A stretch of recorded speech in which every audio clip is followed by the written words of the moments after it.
Brian, there's a lot of chatter in the world about leadership in general and how to be better leaders. And I think there are probably more books written on how you can be a better leader than there are leaders in this world. And I know that you work very kind of intentionally with leadership groups about how they can find new ways of unlocking peak performance. What are you seeing in today's workplace that is standing in the way of leaders getting done what needs to get done? Well, first of all, I think we have to think about what leadership really is. Like you said, there's a lot of books written, a lot of definitions of leadership. To me, it's really, really simple. It's, are you helping somebody move from the state they're in, or maybe the point they're at, to a more beneficial state, from point A to point B? Okay. So if you're leading a team in the workplace, you have goals, you have objectives. It's your job to help these people get there. So all leadership is can I get this person from point A to point B? Now, to your point, are there challenges in the workplace now? Of course there are. But I think a lot of that comes from, or a lot of that is solved just by simply remembering what we're there for. And that's to help these people get from the state they're in to a mutually beneficial state. Hopefully one that helps the company, one that helps me, one that helps them. So where do leaders get confused in that journey? Where do they get off track? How do they find themselves maybe overcomplicating? One of the things that sort of frustrates me is I've always found it odd how much talk there is about leadership style. Okay. A lot of people talk about, well, should I have this style or this style? What best defines me? And I think that gets in the way, Phil, of what we just talked about. If my job is to take this person from point A to point B, the style that I feel comfortable with is not necessarily going to be useful. What's useful is what actually helps this person move. Mm-hmm. And that's going to be different for different people. So I think, to answer your question, a lot of time is misspent just wondering about how should I lead? What's my definition as a leader? And to me, your definition is to, while staying true to your values, adapt to the situation, because that's one of my other things I always say is leadership is situational. Okay. You could read 100 books on it, Phil, and then have a situation with an employee tomorrow that nobody's ever written about. Well, what do you mean by that? So leadership is situational. I think I get it, but I'm not quite sure. Expand for me. We're talking about human beings. Okay. Right? We're leading human beings. So everybody we work with, everybody on your team is their own unique person, their own personality, their own childhoods, their own biases. A fully formed human being also with lives outside of what they do when they're in with you. So just based on that alone, your approach to people is going to be situational, because what works for one may not work for another. On top of that, the workplace is always changing. Right. And so new challenges are going to pop up. Just because I know what this employee thinks, I think I understand how they look at the world, I think I understand how they look at work, doesn't mean that I know how to just the button to push for the situation that's coming tomorrow. Okay. So when I say leadership is situational, I mean, you have to assess A, the person, and B, the challenge. And then your job as a leader is to do your best to determine the correct approach that's going to help that person move again from point A to point B. Okay. This sounds remarkably simple, and I'm going to try and break it. What about point C, D, E, F, G, H, I, J, K, L, M, N, O, P? It is very simple when I look at it that way. And in truth, there are always multiple points. Right. Which is what I think you're going to say. Anybody, again, leading a team in the workforce, we know there's never just one goal. There's one mission and 100 goals off of that. 16 different projects with a dozen different tasks, and we don't know what's coming tomorrow.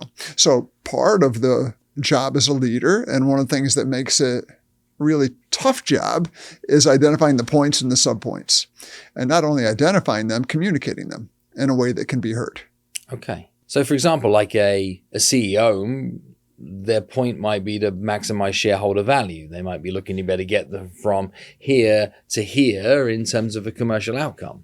Where do you find the points in that so that you can create a level of alignment that people understand that the job is to get from point A to point B, and everybody knows what A is and everybody knows what B is? How do you get to that? Terrific point. And we know that starts at the top, doesn't it? It starts with a sound and clear strategy that is understood at the top. And then we work down into our process goals, right? What are the processes we need to do to achieve the main objective? And to your point, That's going to look different for the sales team. It's going to look different for the HR team. It's going to look different for the finance team, whatever that goes. It's the CEO's job to know those points and communicate them to people who then can do the same for their teams. Okay. And then it becomes the CEO's job too to make sure that's all working smoothly. So this again still sounds to me like this is very simple. I'm thinking about real world scenarios. If somebody has a team of 6, 8, 10, 12 people, all those points end up being different. Absolutely. So how does one know how to prioritize? How do we look at leadership and say that, like, my job is to help Darby here on camera get from this point to this point. It's to help get Claire from this point to this point, to get Nathan from this point to this point. There's actually a lot of work in this. There is. And I was just talking about this with somebody else, and they said, this sounds like you're saying slow down. And in some ways I am. Okay. Because to your point, it'd be a lot faster to just say, Darby, go do this or else. Will they get results? Maybe in the short term. What does that result in the long term? We probably all know, right? Sooner or later, Darby gets sick of it. Mm-hmm. And sooner or later, the results aren't what they used to be. So I am saying we need to slow down. And part of this is what I like to call the data gathering phase. Yep. Other people might call those one-on-ones. Okay.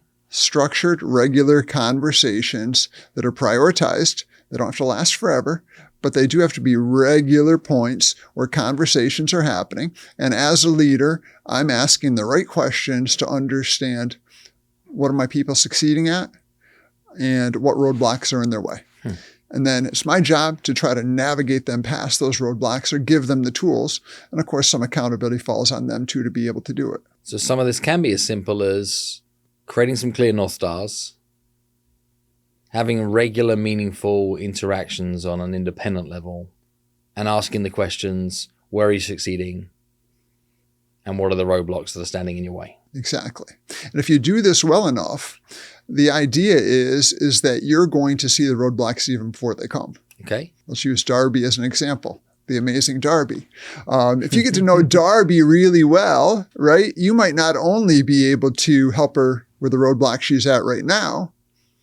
When you see the challenges coming down the road, you might know ahead of time. I know Darby, this is her strength. Based on what happened a few months ago, this might trip her up. Okay. Let me prep for it now. So the real point of this is not only to navigate the present, it's to make the future simpler and easier to navigate. I am obsessed about learning exactly what to say in high stakes moments. We call these critical conversations. These one-on-ones you're talking about, I would say in many businesses would be an example of a critical conversation. Absolutely. And what we're doing is we're saying, like, what are your successes? Where are you winning? I got that. And we're saying, well, what are the roadblocks? But what do you do next? If I say to somebody, what successes have you found in this area already? And they tell me, what do I say to that?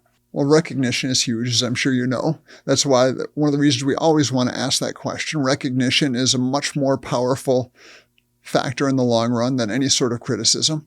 So that's why I always want to ask that question. What are your wins?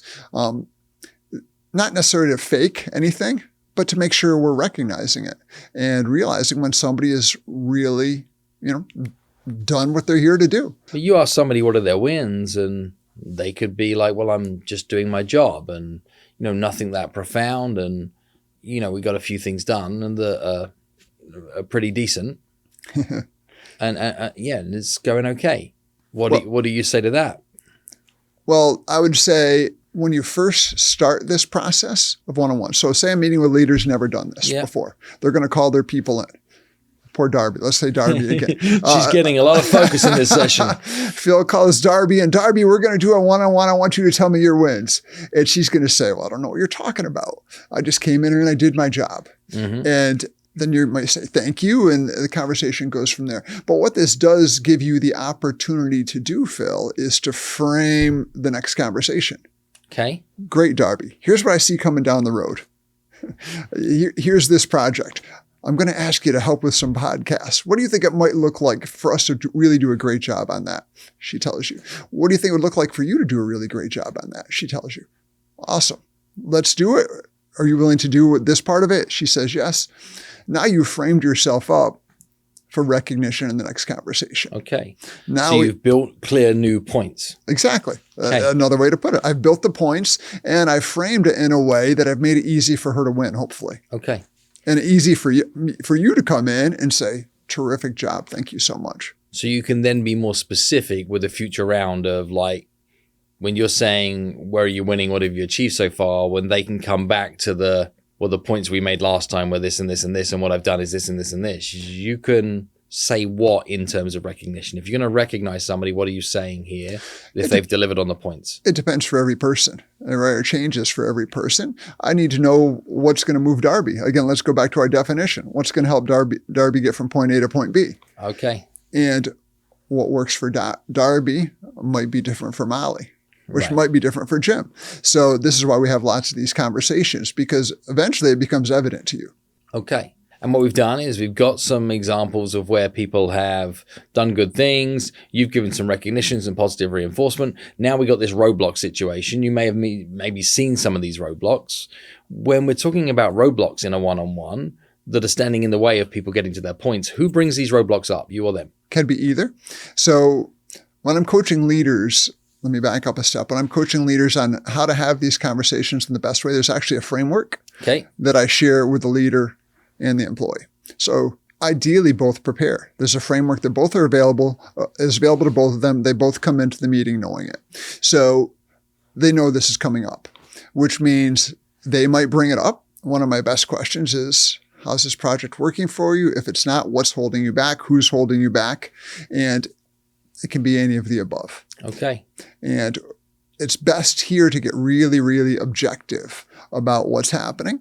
And then as a leader, of course, this is where we're going to use our coaching skills. This is where we're going to use our knowledge. This is where we're going to use the expertise we should have if we're in that position to help this person navigate that challenge. Okay. So you're going to help them self-discover, and you're going to put yourself through a journey of self-discovery too. Yeah, that's a good way of looking at it. I've never used those words before, but that's exactly what's happening. Okay. You're teaching me here, Brian. This is helpful. This is helpful. And this is how to do an effective one-on-one with people, right? This is take the time to be able to come into a one-on-one conversation, to be able to assess like how somebody's getting from point A to point B, ask them where they're winning, then give some genuine compliment or praise towards what it is that they're winning at. And then once you've given some genuine compliment and praise, what you might have to reframe is what does the next journey of A to B to C looks like. Like, because we got to B, we're now going to get to C. And to help create this process from B to C, because we got from A to B, is we're going to ask questions about what do you see as potential roadblocks, or who do you see as potential individuals that are standing in the way? Like, what is it we're seeing as the obstacle? Absolutely. We're looking at this from both sides, and then we're having a self-discovery and a collective discovery conversation around how do we overcome those obstacles. Exactly. And then the idea is Darby leaves with a clear idea of what's expected of her. Ideally, she not only has a clear idea of what's expected of her, she's agreed on the points that she needs to get to and the way to get there. And now we've set ourselves up for the next conversation. Now, to your point, does this take longer than saying, Darby, go do it? It does, but in the long run, it's faster. I'm going to bring a prop in that I didn't plan to. All right. I see where this is going. So this is something that I love. And this is a Lego Land Rover Defender that was presented to me as a gift from a very dear friend of mine. And I love it. It takes a lot to build this. It takes a huge amount to be able to build this thing. And I knew that I wanted this built. And I knew that there was a lot of points to get to be able to get this built. And I knew that I didn't have the capacity to be able to build this by myself. Not enough high payoff activity time in my schedule to get this built. So it lived in a box for about 1.5 years. And you want to know how this got built? I do. Molly built it. So Molly is one of our assistants here at the Hudson Studio. She built this for me. And when I gave her the task, she said, that looks like a big task. And you want to know how it literally got built? As I said, between the gaps in your day is move from point to point in this giant pack of bits and pieces and instructions, etc., in this giant Lego box. So what you're saying is that leadership is a lot like building Legos. I haven't thought of it that way, but yes. There's lots of moving parts, and all you've got to do is to go from this point to this point. But the leadership job is to help people realize they can achieve big things by setting the vision that says, this is the thing that we are trying to be able to build, but giving them the clarity that says it's okay to take a bit of time. It's okay to work around your existing commitments. And it's okay to be able to go step 1, step 2, step 3, and not worry about step 417 yet. Because I've got that figured out when we get there. You can worry about 417. Yes. Molly can worry about 1, 2, 3, 4, and 5. And I would say the other thing you did is you gave her all of the pieces. Okay. Would have been very unfair if you gave that to her and you were missing a big, the side door, and she came back to you and said, I couldn't finish it. I'm a failure. Right? There's a big point too. That's a big idea, my friend. That is a big idea, is to make sure they have all the pieces to do the thing you're asking them to be able to do. Exactly. So again, that's why being a leader is not easy. We do all these things. We set the vision, we give the instructions, we give the guidance, and we want to set them up for success. But don't make the gap between the point and the point too big.